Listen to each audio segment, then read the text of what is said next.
Well, hello everybody and welcome to Jeff's Baking Blog. Today I'm going to make some date and oat squares or bars, and also with some chopped hazelnuts. So there's going to be a base of that mixture of oats with flour and butter and hazelnuts, and then a layer of a date puree type mixture, and then more of the flour and dates and more of the flour and oats and hazelnuts crumbled over the top. Then they're going to be baked, cooled down, and then cut into squares or bars. So actually quite a simple recipe, and I'll go on to the ingredients. And for this I have 450 grams, which is a pound of dates which I have chopped up into pieces. I'm actually using two different types of dates because I had a packet of dates already chopped. But a pound of dates. I have 50 grams, a quarter of a cup of caster sugar. I have 120 millilitres, half a cup of water, and here I have 2 tablespoons of chopped mixed peel. Now it doesn't look as though it's chopped and mixed, and that's because I have processed that to break it down basically into just a sort of a fine paste. Now you don't have to do that. In fact, you don't even have to use the mixed peel in the recipe if you don't want to, but I like that citrus element to these bars, so I've made mine into a paste. If you don't have chopped mixed peel, you could grate an orange and a lemon and use that if you wanted to. And for the top and the base I have 225 grams, which is 1 1/3 cups plus 2.5 tablespoons of plain flour, and that's based on scooping packed flour into a 250 milliliter cup. I have 120 grams, 1 cup of rolled oats. You could use any oats except steel cut oats. I have 110 grams, 1 cup of chopped hazelnuts. I have 200 grams, 1 cup of dark brown sugar, and 227 grams, 1 cup of unsalted butter which I have melted. I have 3 grams, 1 teaspoon of ground cinnamon, and 2 grams, half a teaspoon of baking soda. So that's all the ingredients that we need, and the first thing I'm going to do is to combine the dates, the sugar, the water and the chopped mixed peel, and I'm going to cook that for 10 minutes. So I'm going to put my dates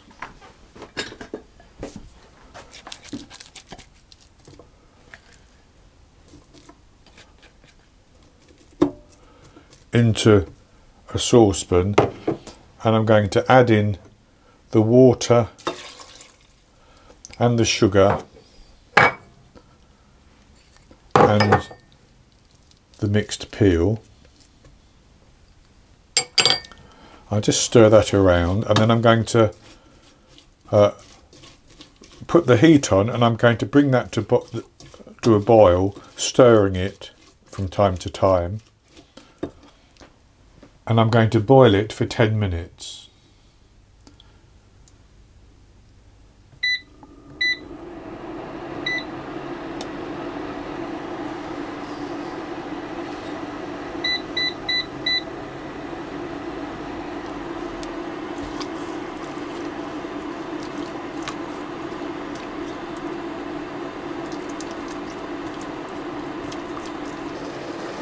Now, as you can see and probably hear, that is boiling, and I'm going to continue to boil that for 10 minutes, and I will give it a stir.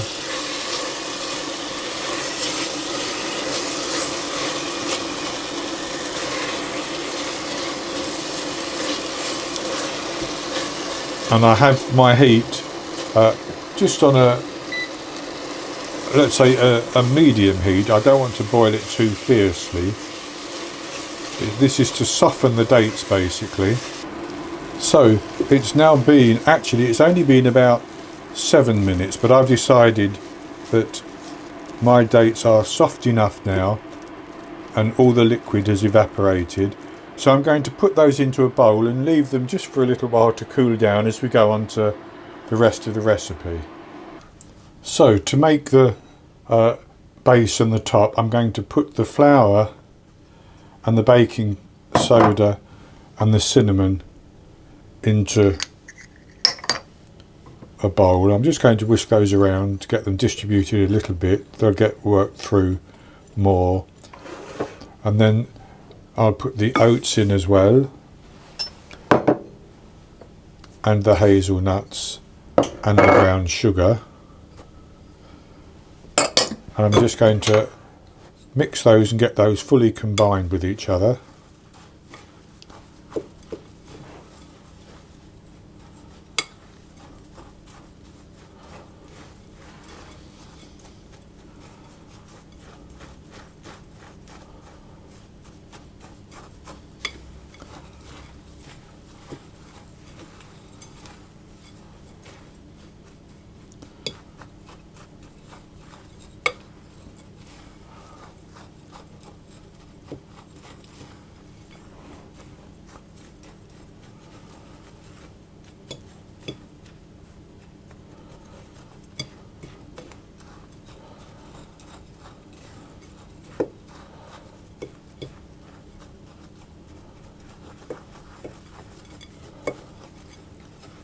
And that's good enough. So then I'm going to pour in my melted butter as well. And I'm going to mix that until it's all combined and quite crumbly.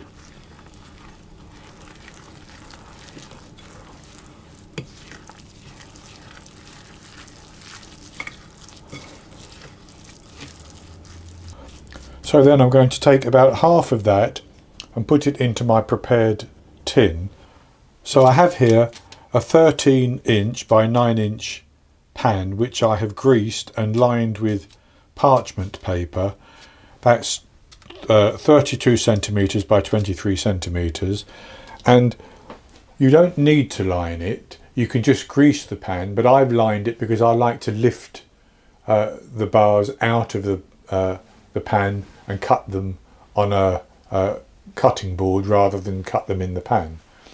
At the same time, I have my oven preheating to 190 degrees Celsius, that's 170 Celsius with a fan, 375 Fahrenheit. So I'm going to take about half of my mixture and put it into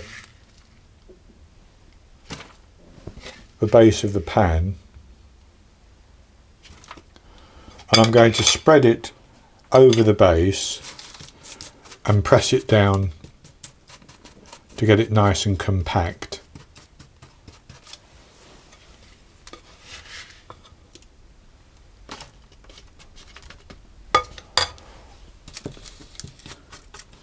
So that's spread quite nicely. So what I'm going to do now is I'm going to take my date filling and I'm going to, it's still warm but it doesn't matter, and I'm going to spread that evenly over the base.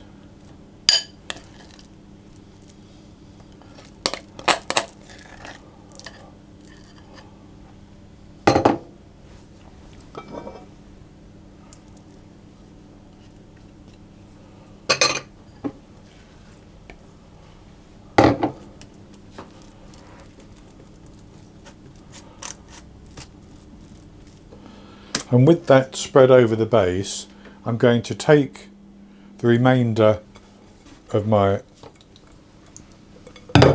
topping and I'm going to sprinkle that over the top to cover it.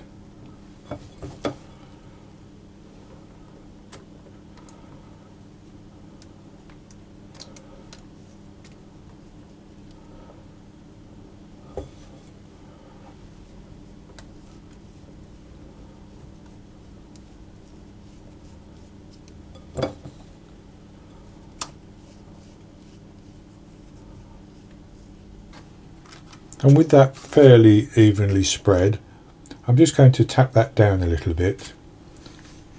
And there's some chunks in there, which is good. Not breaking it all up into small pieces. And I'm going to put that into the oven.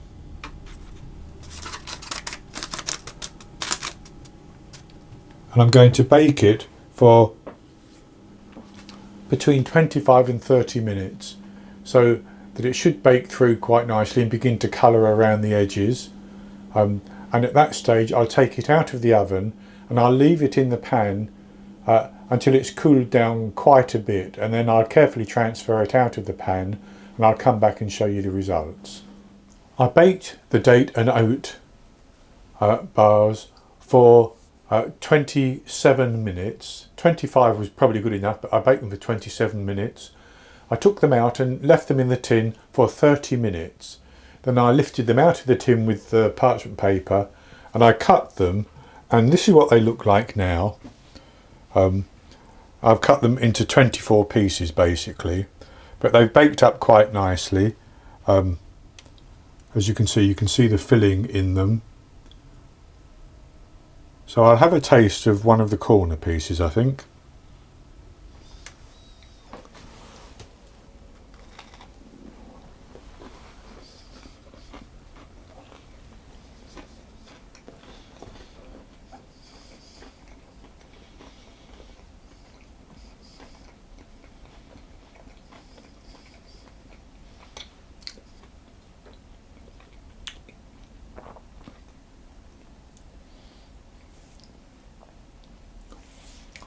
Very, very good. The date filling is nice and soft, with just a hint, should I say, of that citrus coming through as well. Nice and sweet as well.